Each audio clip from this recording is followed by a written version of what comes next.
When two oxen are yoked together but walk at different paces, the plow wobbles and the field is left uneven. The field is not to blame, nor the plow. It is the mismatch in movement. This is a story I recount not with judgment, but with the tempered insight of a relationship counselor who has sat across from hundreds of couples. Some wounds are deep, others shallow but neglected. Some marriages collapse under the weight of betrayal, others from the slow, invisible starvation of affection. But the story of Kyle and Tessa, a marriage that barely crossed its 8th month, was one that unfolded with almost surgical clarity. It wasn't due to infidelity, nor violence, nor financial ruin. It ended for a reason so small, so subtle, so frustratingly human that most would miss it entirely if they hadn't seen the ripple effects of such things over time. Let me begin. Kyle and Tessa met the way many modern couples do, on an app that promised compatibility based on personality and values. From their first messages, there was an undeniable rhythm to their conversations.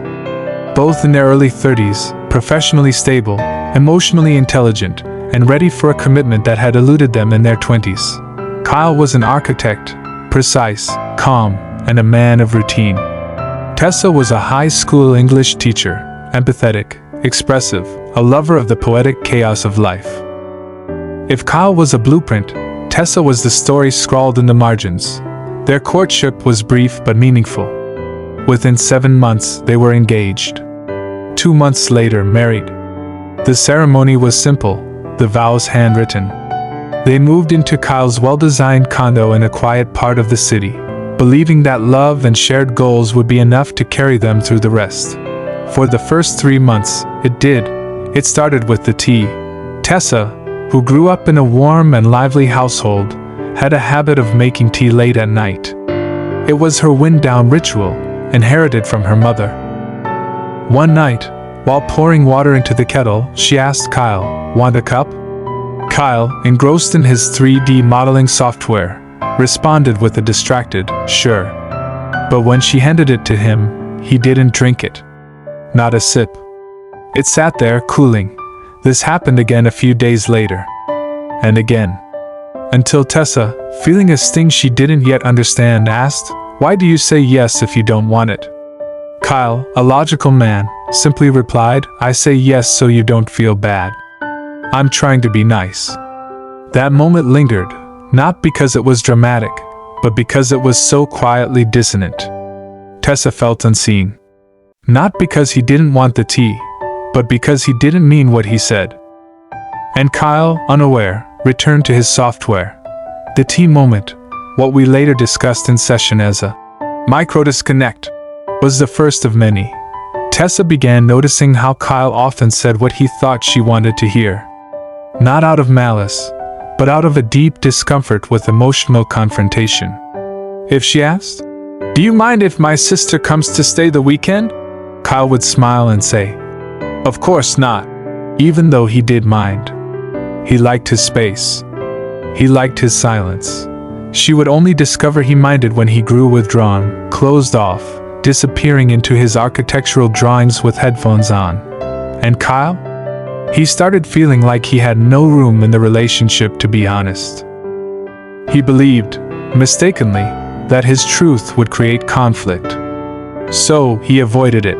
In our field, we call this emotional misattunement.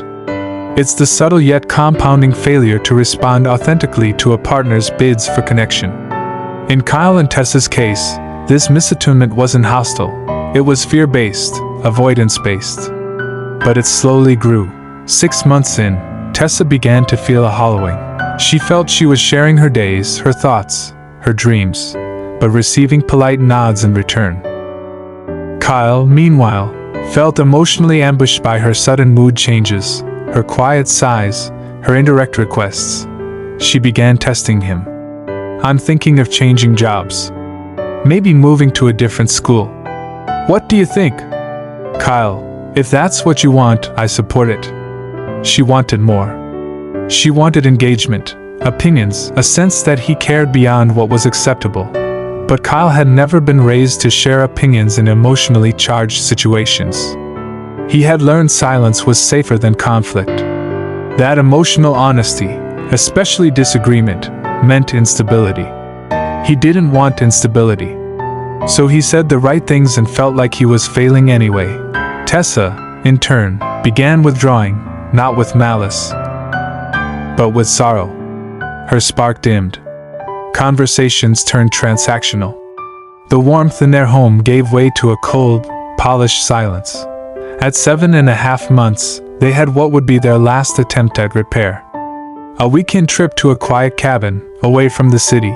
Tessa, holding back tears beside a fireplace, said, "I don't feel known by you." Kyle, confused, replied, "I'm doing everything I can to keep the peace. I'm not fighting with you. I'm giving you space. I support your choices. What else do you want?" She answered painfully, "I want you. Not your support. Not your politeness. I want you."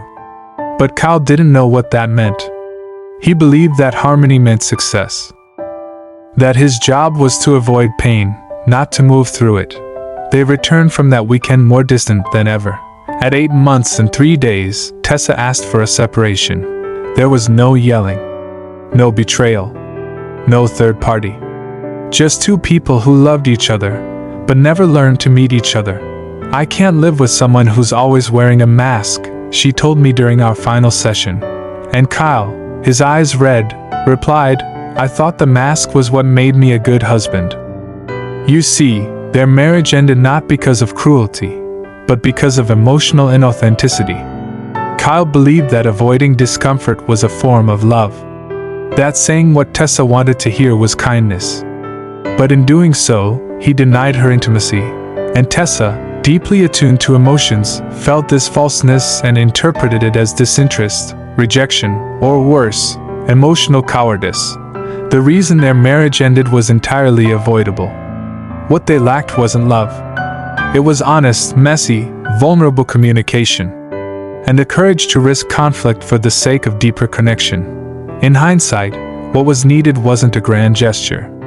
It was for Kyle to say, just once, "I actually don't want tea tonight. I love that you make it, but I'm not in the mood." Or when Tessa asked for his opinion, to say, "I'm scared if I disagree with you, you'll pull away. But I do have thoughts." These are small things. But small things, repeated with love and intention, are the backbone of lasting intimacy. Kyle and Tessa weren't bad people. They were, in many ways, perfectly matched in values, life stage, and intention. But their emotional paces were misaligned. One needed depth and expression, the other feared it, and so the marriage, like the plow, wobbled. Not because of a broken tool, but because the pair pulling it never learned how to move as one. They could have, but they didn't know how. And by the time they realized it, the field was already scattered.